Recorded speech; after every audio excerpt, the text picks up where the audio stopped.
yaitu kesempatan emas dari Rafael Strike yang terlalu memaksakan. Kita tahu sendiri bahwa Rafael Strike ini adalah punya potensi, punya kemampuan, punya skill. Tetapi ketika memang diakhiri oleh keputusan yang kurang baik dan kurang tidak tepat dan cenderung egois, nah maka ini menurunkan kualitas dari Rafael Strike.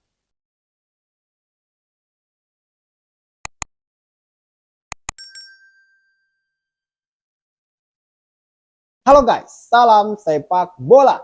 Selamat datang lagi di konten terbaru dari channel JP Story, dan tentunya sesuai dengan judul pada video kali ini, saya akan membahas pertandingan kualifikasi Piala Dunia 2026 antara Indonesia melawan Irak. Yang mana Indonesia lagi dan lagi ya dibantai oleh Irak. Putaran pertama kita dibantai, putaran kedua pun kita dibantai. Dan pesaing kita yaitu Vietnam mampu mengalahkan Filipina secara dramatis dengan skor 3-2. Artinya kita Indonesia dengan Vietnam ini punya poin yang sama.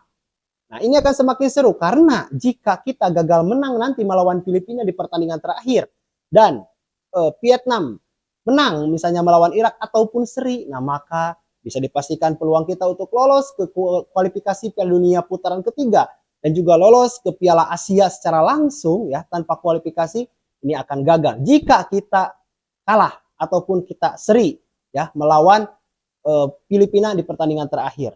Karena ini hitung-hitungan poinnya sangat ketat, sangat sulit. Jadi mau tidak mau kita harus memenangkan pertandingan dan juga semoga Vietnam juga gagal melawan Irak. Oke? Memang ya kalau jika berbicara deg-degannya gitu ya, seperti yang memang terjadi di pertandingan-pertandingan sebelumnya, tidak ada hentinya gitu. Rivalitas antara kita dengan Vietnam, Indonesia dengan Vietnam ini sangat ketat.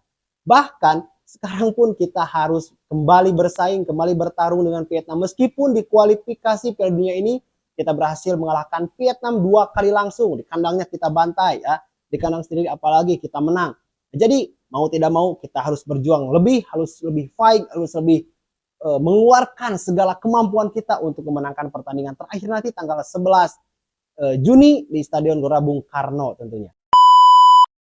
Oke, yang pertama gue akan bahas formasi yang diturunkan oleh kedua pelatih, baik Sintayong dan pelatih dari Irak. Indonesia seperti biasa memasang formasi 3-4-3 ya, dengan 3 back yaitu Jordi Amat, lalu juga ada Justin Hubner dan Rizky Ridho. Lalu pemain tengah ada Tom Hey dan juga Nathan Choaon yang kali ini diberikan kesempatan untuk berduet secara langsung. Lalu di sayap ke kiri ini diisi oleh Sen Patinama, sayap kanan diisi oleh Sandy Walsh. Di depan seperti biasa duet antara Rafael Strike, Marcelino dan juga Ragnar ya. Nah, komposisi ini adalah komposisi yang tidak asing lagi untuk Sintayong, yang mana di beberapa pertandingan terakhir ini diturunkan ya sebagai komposisi dan senjata ampuh kita. Apalagi di Piala Asia kita berhasil menembus 16 besar dan U23 kita berhasil menembus 4 besar. Terbukti bahwa komposisi seperti ini bagi Sintayong adalah senjata mautnya untuk tim-tim lawan, tapi tidak di pertandingan kali ini melawan Irak. Lalu juga Irak menurunkan formasi 4-2-3-1 seperti biasa juga ya. Ini adalah formasi khasnya mereka, yang mana mereka lebih dominan menempatkan pemain kurang lebih 5 pemain secara langsung di tengah ya dengan formasi 4-2-3 ini, dan 1 pemain di depan sebagai ujung tombak dari komposisi penyerangan mereka. Kita mulai nih ya dari babak pertama. Aduh, ya, gua rasa babak pertama ini adalah sangat penting untuk timnas nasional Indonesia ya untuk mencetak gol lebih dulu. Tetapi dalam beberapa kesempatan, dalam beberapa kali percobaan kita gagal ya. Kita selalu buntu oleh penyelesaian akhir yang kurang maksimal. Dan memang sebetulnya ya, meskipun di awal babak pertama ini kita dapat serangan dari Osama Rashid yang menendang bola dari luar kotak penalti, namun untung saja tendangan tersebut masih melebar jauh dari gawangnya Hernando Ari. Tetapi respon dari peluang Osama Rashid ini 20 menit dari peluang Osama Rashid kita mengurung, kita menguasai pertandingan, tetapi tidak ada gol. Kita lagi-lagi gagal ya, penyelesaian akhir yang menjadi momok menakutkan atau momok yang sangat membawa kegagalan untuk timnas nasional Indonesia tidak bisa dimaksimalkan dalam beberapa kesempatan, yaitu kesempatan emas dari Rafael Strike yang terlalu memaksakan. Ya. Kita lihat saja bahwa posisi Shane Patinama itu lebih kosong dari tidak ada pengawalan sama sekali. Nah, kenapa Rafael Strike ini tidak mengoper ke Shane Patinama? Ya, padahal kalau jika dioper itu gua pastikan itu akan gol karena sudah tidak terkawal. Nah, ini yang masih gua sayangkan dari keputusan yang diambil oleh Rafael Strike ini agak-agak sedikit egois ya, agak-agak sedikit ingin show up atau apalah gua gak ngerti ya pikirannya. Tetapi khususnya pemain nasional, pemain timnas, pemain profesional, lu harus bisa melihat sekeliling lu ya, ada pergerakan atau tidak. Jika lu memaksakan untuk menendang bola, apakah bisa masuk atau tidak? Nah, itu yang harus jadi pertimbangan. Ya. Jika memang masih banyak kemungkinan-kemungkinan yang bisa dilakukan untuk mencetak gol, untuk mencetak kemenangan, kenapa tidak dilakukan? Dan gue yakin Rafael Strike ketika mendapat peluang itu melihat posisi, itu tahu bahwa ada rekannya Shane Patinama yang kosong. Nah, ini yang harus segera dibenahi oleh Sintayong ya, agar pemain ini tidak terlalu mengedepankan egonya, karena kita tahu sendiri bahwa Rafael Strike ini adalah punya potensi, punya kemampuan, punya skill. Tetapi ketika memang diakhiri oleh keputusan yang kurang baik dan kurang tidak tepat dan cenderung egois, nah maka ini menurunkan kualitas dari Rafael Strike.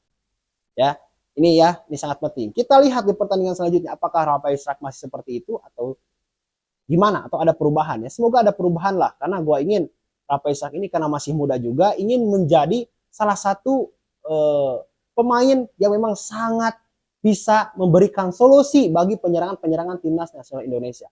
Lalu juga kita juga mendapatkan peluang emas dari Sandy Walsh. Ya. Namun sayang sekali tendangan dari luar kotak penalti Sandy Walsh ini agak pelan ya, jadi kurang bisa membahayakan penjaga gawang dari Irak. Dan kita pun punya peluang lagi di babak pertama selama 20 menit ini ya. Ini dari Nathan. Yang mana sebetulnya Nathan itu bisa langsung syuting, tapi kenapa tidak langsung di syuting? Malah dioper ke Ragnar. Ya, yang jelas-jelas posisi Ragnar dan Rafael Strike lalu Marcelino ya, di sebelah kanannya itu jelas-jelas sudah dijaga ketat, sudah di marking. Tapi terlalu memaksakan, terlalu cenderung ingin berbagi ya, tapi malah membuang peluangnya sendiri. Padahal jika langsung di syuting, menurut gua presentasi keberhasilannya akan lebih besar daripada dioper ya. Ya namun sayang sekali nasi sudah menjadi bubur, kita sudah kalah, hanya bisa menyesali ya. Kalau kita sebagai supporter kan kita pasti kurang bisa tidur ya kan jika timnas dan tim kebanggaan kita kalah. Begitupun dengan kekalahan timnas ini. Jujur ini membuat gimana ya. Jadi sebetulnya kita bisa mengimbangi atau hasil akhirnya kita bisa imbang lah sebetulnya dengan Irak ini. Tapi sayang sekali ya, karena banyak kesalahan, banyak hal-hal yang memang sangat fundamental, kesalahan yang sangat fundamental yang seharusnya jangan dilakukan malah dilakukan. Ini jelas memperburuk rekor kesalahan dari timnas nasional Indonesia. Nah, sampai 20 menit ini, sampai babak pertama berakhir ya, kita masih bisa mengimbangi permainan dari Irak. Tetapi sayangnya di babak pertama pergerakan Tom Hay ya dan Nathan ini banyak dikunci oleh pemain-pemain dari Irak. Nampaknya pemain Irak sudah tahu, oh ini adalah pemain berbahaya, ya, oh ini adalah pemain yang memang jika diberi ruang ini akan mengancam. Nampaknya sudah diidentifikasi, sudah dianalisis ya oleh pemain-pemain dari Irak. Nah lalu di babak kedua permainan kita semakin hancur. Semakin gak jelas, semakin bobrok ya. Gua rasa keputusan untuk menurunkan tempo di babak kedua ini kurang tepat ya. Karena yang kita hadapi adalah Irak dengan pressingnya yang sangat ketat, dengan markingnya yang sangat ketat dan sangat tidak memberikan ruang kepada kita. Jadi Sintayong nampaknya menginstruksikan kepada pemain timnas nasional Indonesia di babak kedua ini untuk menurunkan tempo. Kelihatan jika kita terlalu menurunkan tempo, kita hanya bermain di build up di belakang, lalu juga jika ada kesempatan untuk langsung long ball ke depan kita long ball. Ini justru malah menjadi malapetaka. Ya, yang mana saat Justin Hubner ini terkena handsball, bolanya terkena tangannya, ini justru menjadi peluang emas untuk Irak. Yang selama di babak pertama ini jarang didapatkan oleh Irak. Tetapi setelah di babak kedua, masuk babak kedua dan Justin Hubner menyentuh bola, ya, nah ini terjadilah penalti. Dan Aiman Hussein berhasil mencetak gol untuk timnas Irak. Nah, respon dari Indonesia ya terhadap gol pertama ini bukannya positif tetapi malah negatif ya. Sampai tiba pada saatnya Jordi Amat ini kena kartu merah karena melanggar secara keras pemain dari Irak. Dan di kartu merahnya Jordi Amat ini membuat mental kita semakin down ya, semakin tidak bermain tidak konsisten ya, mudah kehilangan bola dan lain sebagainya. Apalagi sejak Tom Hay ditarik keluar, ini kelihatan sekali bahwa peran Tom Hay di timnas nasional Indonesia dalam game plan dari Sintayong ini sangat-sangat vital. Tapi entah kenapa malah diganti gitu. Padahal kita butuh Tom Hay di babak kedua ini, tapi malah digantikan oleh Ipar Jenner. Ya. Lalu juga ya setelah gol pertama jadi Amat kena kartu merah, Hernando Ari malah melakukan pelanggaran di kotak penalti dengan menyentuh pemain lawan. Alhasil terjadi lagi penalti kedua. Nah, tapi sayang ya, Aiman Hussein pada tendangan penalti kedua ini gagal ya. Tendangannya malah melambung ke angkasa ya, entah mau maksudnya ingin menargetkan tiang jauh ya, lalu juga posisinya di atas, tetapi ini tendangannya malah terlalu ke atas. Dan untung ya tidak gol tendangan penalti dari yang kedua dari Aiman Hussein ini. Tetapi ya 10 menit terakhir ini Hernando Ari malah membuat kesalahan fatal. Yang mana ia blunder. Gue agak paham gitu isi pikiran dari Hernando Ari ketika pada momen ini. Kenapa lu gak tendang jauh? Ya, sudah tahu itu di pressing gitu ya oleh dua pemain dari Irak. Ini malah dimainkan ya. Yang mana lawan jika diberi kesempatan ya akan diambil lah. Gak mungkin tidak akan diambil. Dan terjadilah gol kedua. Hasil dari blunder Hernando Ari. Sudah kita bermain dengan 10 orang, lalu juga banyak ditekan, lalu juga terjadi blunder. Hasil Irak mampu memasukkan bola dan terjadilah gol kedua. Respon gol kedua ini semakin buruk. Ya. Kita tidak bisa bangkit sudah. Ini sudah kill the game lah. Ya, istilahnya sudah kill the game. Karena tidak mungkin juga kita bisa mencetak gol di bawah tekanan, lalu juga pemainnya 10 orang, lalu juga menitnya sudah hampir selesai ya, sampai dengan babak waktu normal habis, lalu juga masuk ke babak extra time. Ini kita tidak bisa berbuat apa-apa sampai dengan peluit babak kedua berakhir dan pertandingan selesai, kita kalah lagi dengan Irak. Irak tentunya dengan kemenangan ini semakin di atas angin karena mereka berhasil mengumpulkan 15 poin, artinya sudah mustahil untuk dikejar dengan satu sisa pertandingan bagi Indonesia dan juga Vietnam. Nah, ini PR nih ya untuk Sintayong bahwa di timnas nasional Indonesia saat ini ya, pemain timnas senior saat ini kurang kompak. Kalau menurut pandangan para supporter dan penonton, kenapa kurang kompak? Chemistry-nya belum terbangun. Apalagi pemain depan yaitu Marcelino, Rafael Strike dan Ragnar ini belum terjalin komunikasi yang baik. Ya, mereka cenderung ingin menonjol sendiri, ya, tidak memperhatikan lawan. Lalu juga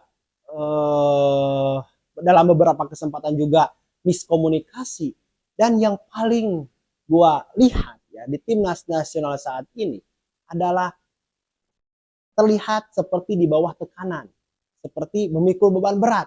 Permainan mereka bukan sedikit, tapi lebih kepada canggung ya, lebih tegang dari pertandingan-pertandingan sebelumnya. Nah ini yang gue gak paham apakah mereka diberikan beban yang sangat berat untuk memenangkan pertandingan ini atau seperti apa.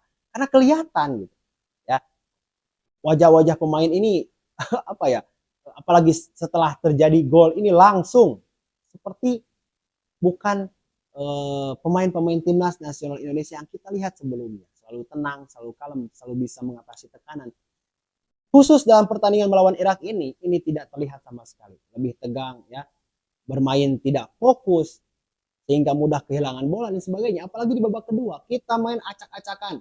Kita hanya bisa memegang bola itu hanya beberapa detik, 5 detik paling lama gitu. Sisanya itu nggak ada. Ya. Ini yang harus menjadi pusat perhatian, karena kalau misalnya bermain seperti ini, meskipun lawannya Filipina yang mana kualitasnya ya di bawah kita, ini tidak menutup kemungkinan bahwa Filipina juga akan mengalahkan kita di kandang. Dan tentunya kalau jika ingin masih bersaing di level Asia lalu juga ingin lolos ke babak selanjutnya menuju Piala Dunia, ini kita harus serius, harus menang, wajib hukumnya menang, gak boleh seri ya. Kalau seri meskipun nanti akan terjadi hitung-hitungan melawan Vietnam, jika Vietnam pun seri melawan Irak ya. Nah, maka agar kita semakin aman, kita harus menang nanti melawan Filipina. Oke, itu saja yang bisa gue sampaikan. Mohon maaf bila banyak kesalahan atau apapun itu. Jika kalian menyukai video ini, sekali lagi silahkan like dan juga komen jika kalian punya pendapat, punya saran ya yang ingin disampaikan, silahkan tulis di kolom komentar. Oke, gue JP Story, kita bertemu lagi di video selanjutnya. Salam sepak bola.